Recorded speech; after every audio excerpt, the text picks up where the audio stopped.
काळात आपल्या सरकारने मागच्याही काळामध्ये अनेक चांगली कामं केली।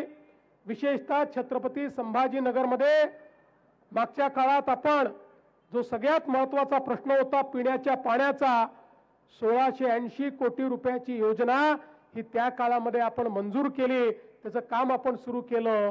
मला कधी कधी आश्चर्य वाटतं की इथले आमचे राष्ट्रवादी म्हणजे शरद पवार, उबाठा आणि काँग्रेसचे लोक हे कशा प्रकारचे लोक आहेत, म्हणजे कधी कधी यांना लाजही वाटत नाही की यांनी आपण मंजूर केलेली योजना, जी योजना मंजूर करत असताना 800 कोटी रुपयाचा भार हा महानगरपालिकेवर येत होता।